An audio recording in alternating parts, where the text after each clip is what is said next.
I work with, I think, who's the best striker in the UFC right now. He's a 55er, Ignacio Bahamondes. Like, this kid is a monster. He probably has like... Monster. You saw, yeah, his spinning heel kick knockout. I'm Dangerous, like, I'm sparring with this dude every single day.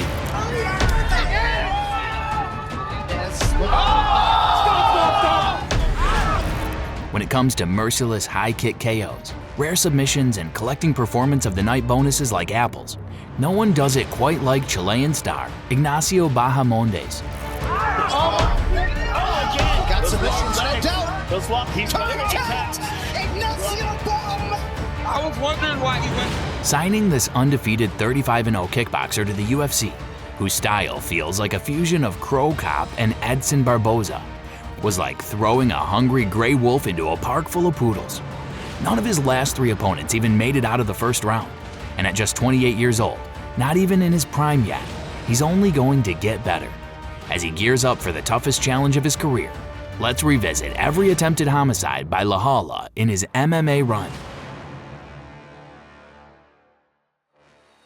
Born and raised in Santiago, Chile, Ignacio Bahamondes was practically destined for the fight game. Following in the footsteps of his father, a former South American WKN kickboxing champion, Ignacio laced up the gloves early and quickly made a name for himself in the regional kickboxing scene. But it wasn't long before he realized his ceiling was far higher than the local circuits. After dominating as an amateur kickboxer, he made a bold decision at just 16 years old to leave everything behind and move to the United States in pursuit of an MMA career. Alone in Miami with no English and no safety net, Bahamondes threw himself into the fire. It was a risky leap of faith, but one that would forge the foundation of one of the most exciting prospects to emerge from South America. Ignacio kicked off his professional career on November 21, 2015, squaring off against Craig McAlpine. The Chilean sensation opened the show with a crisp jab to establish range, then followed it up with a thunderous right hand that made its mark. Not long after, he began dialing in his signature weapon, his high kick, tagging Craig cleanly more than once. With his rhythm locked in, Bahamondes kept the pressure high, stringing together elegant combinations, before detonating a brutal knee that sent his opponent crashing to the mat. Exhausted and overwhelmed, McAlpine had no answers on the ground as Ignacio rained down a storm of punishing strikes, forcing the referee to intervene. It's safe to say that his MMA debut went splendidly, as La Hala walked through the flames untouched. The following year, he stepped back into the cage to face Rodrigo Tavares. The fireworks began immediately, with both fighters launching heavy artillery to find out who hit harder. Tavares tried to neutralize the chaos with a clinch, but paid the price with a sharp knee to the body before being taken for a ride to the canvas. Just 1 minute into the contest, Bahamondes began dissecting his opponent with surgical accuracy, capping it off with a clinical barrage of ground and pound. In his next outing, against Preston Parsons, Ignacio was handed a tough lesson on the importance of takedown defense. But true to form, he didn't dwell on the setback. Less than 2 months later, on August 13, 2016, he was back to face Dion Rizzuto. With a noticeable height difference between them, the matchup gave Legolas vs. Gimli vibes, and Ignacio took full advantage of his range, landing a devastating head kick that reverberated through the venue. He followed it with a showcase of sharp kickboxing technique, before unleashing a Machida-esque finisher that flatlined his foe into unconsciousness. Determined to close out 2016 with a statement, Bahamondes accepted a bout against Raphael Karolino that November. Karolino had done his homework, knowing he couldn't survive in open exchanges. He dragged the fight into the clinch and against the cage. But inactivity forced the ref to break it up. That's when Bahamondes took over again, lighting up Karolino with pinpoint low kicks. Then, in trademark fashion, he pulled the trigger on a lightning-fast high kick, coiled and lethal like the inland taipan snake, that left his opponent face down and unconscious. The next unfortunate soul to step into La Hala's firing line was Mexico's own Francisco Echart, in a clash that went down in Monterrey. Echart opened hostilities with a stinging low kick, his version of a battle cry, and Bahamondes welcomed the challenge with a sinister grin. The two locked horns in a close quarters chess match, trading shots and testing each other's armor. But as the seconds ticked away, Ignacio shifted gears, like a sniper dialing in his scope. He began hunting with intention, and when he found his moment, he ended it with the kind of ferocity that makes you question the fragility of the human body. The image of HR lying unconscious, silent, and motionless was haunting, a chilling reminder of the Chilean's power. With that finish, La Hala wrapped up 2017 in dominant fashion, adding another TKO to his resume with a victory over Gerardo Chaparro. He returned to the cage on October 5, 2018, this time facing Javier Reyes. Ignacio looked razor-sharp from the opening bell, thriving in open space and dictating the tempo with surgical footwork. He went to work on Reyes' legs and head with cold precision, chopping down the base before climbing toward the finish. The Mexican fighter narrowly dodged a fight-ending headshot, only to get blasted by a spinning kick to the body that took the wind out of him. Bahamondes' fundamentals were on full display, as his crisp 1-2 combinations pierced through Javier's guard. He hammered the lead leg repeatedly, and when he uncorked another high kick, just barely missing, it felt like a bullet grazing its target. Eventually, the cumulative damage began to catch up with Reyes. A pinpoint right hand cracked the skull and sent his legs into shutdown mode. Another first-round finish, this time a clinical dissection, secured Bahamondes a shot at Lux's vacant lightweight crown. His opponent, a rising force with a 7-1 record, Hugo Flores. Flores tried to flip the script by throwing a high kick of his own, but Ignacio saw it coming and blocked it with ease. From there, the Chilean implemented a smart surgical game plan, creating space, keeping distance, and chipping away at Hugo's foundation with vicious leg kicks. While Flores searched for ways to close the gap, Ignacio kept the fight at long range, dictating every exchange. Bahamondes showcased the power of his left hand throughout the round, and one particularly nasty shot sent Flores reeling, opening the door for an all-out blitz.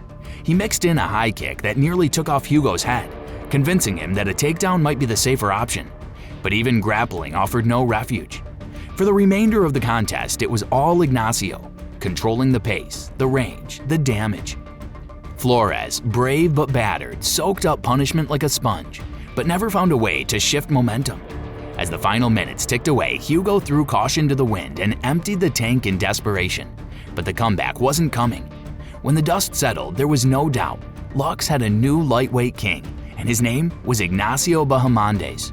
After that, the heavy-handed Chilean split 2 decisions, and it was around this time that Dana White took notice. The UFC boss, always scouting for new blood, had La Hala firmly on his radar. On November 4th, 2020, La Hala finally stepped onto one of MMA's biggest proving grounds, Dana White's Contender Series 34, ready to make a permanent impression.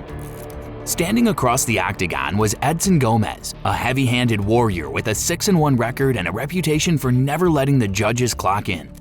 Gomez's 100% knockout rate promised a firefight, and for a brief moment, it looked like fans were in for a war of attrition. But by the second round, Ignacio shattered all expectations. With sniper-like precision and devastating flair, he unleashed a walk-off knockout that would make even Mark Hunt raise an eyebrow. It was highlight reel material, pure artistry wrapped in violence. A message had been delivered loud and clear. La Hala was no prospect. He was a problem. And on April 10, 2021, he officially entered the UFC, squaring off against gritty veteran John McDesi. It was a high-volume, high-stakes affair. Bahamondes had his moments, launching clean strikes and showcasing his range. But the veteran savvy of McDesi edged out a razor-thin split decision. A learning experience, not a setback. Determined to bounce back, Ignacio was next booked against Roosevelt Roberts, a dangerous 10-2 contender. From the opening seconds, Bahamondes went back to his roots, slick, technical, and unrelenting on the feet. But it was in the dying moments of the fight, with just 5 seconds left, that he detonated a spinning wheel kick straight from the Barboza playbook. Lights out. It instantly became one of the most jaw-dropping knockouts in Contender Series history, and a staple on every UFC highlight reel. But Ignacio wasn't just a one-dimensional striker, and in the next bout against Rong Zhu, he proved it. Despite his opponent missing weight, La Hala marched forward undeterred. After 2 competitive rounds, the Chilean took things to the mat and locked up a tight submission, putting Rong to sleep like a lullaby in the final frame. Another statement, another finish. This man can do it all. His momentum continued with a dominant tactical win over Trey Ogden, earning a clean unanimous decision. But the climb hit a brief snag against Ludovic Klein, where Bahamondes found himself outpointed in a strategic battle of styles. Still, the fire inside him only grew hotter. That's when Ignacio flipped the switch and went on a hunt, not for just wins, but for performance of the night bonuses. Next on the hit list was Christos Giagos, a UFC mainstay with over 30 pro fights to his name. But the experience didn't matter. Giagos barely made it 3 minutes before Bahamondes closed the show with ruthless efficiency. Every strike was clean, calculated, and clinical. His reward was a performance of the night bonus and a taste of the spotlight he craved. Then came Manuel Torres, a 15-2 knockout artist with a reputation for carnage. 8 KOs, 7 submissions, and just a single decision. With 1 minute left in the opening round, he found the opening he needed and flatlined Torres with a precision strike. He scored another bonus and back-to-back knockouts, but Bahamondes wasn't done. He decided to improve his record further against Jalen Turner, a slick striker and BJJ brown belt with impressive finishes over Brad Riddell and Bobby Green. Everyone expected a striking duel. Instead, Bahamondes flipped the script and turned grappler, channeling shades of Royce Gracie from his back. Turner never saw it coming, and with one mistake, he was caught in a choke and tapping before he could think twice. That made 3 straight jaw-dropping finishes, each more versatile than the last, and finally propelled Ignacio into the UFC's lightweight top 15. Now the only question left is, how high can La Hala fly? Ignacio Bahamondes is quickly becoming one of the most electrifying prospects in the UFC, an unsolvable riddle for anyone eyeing the top 10 in the stacked 155-pound division. With laser-accurate boxing, venomous kicks, and slick submission skills in his arsenal, La Hala has all the tools to make a legitimate run at gold. But the biggest question still hangs in the air. Can he hang with the elite? That answer may come in his next showdown against Raphael Fiziev, a striking specialist with world-class Muay Thai and a history of turning contenders into highlights. If Bahamondes can get past Fiziev, his claim to a spot in the title conversation won't just be legitimate, it will be undeniable. If you enjoyed the video, front kick that like button, subscribe to the channel, and join the Dialed In MMA Club today.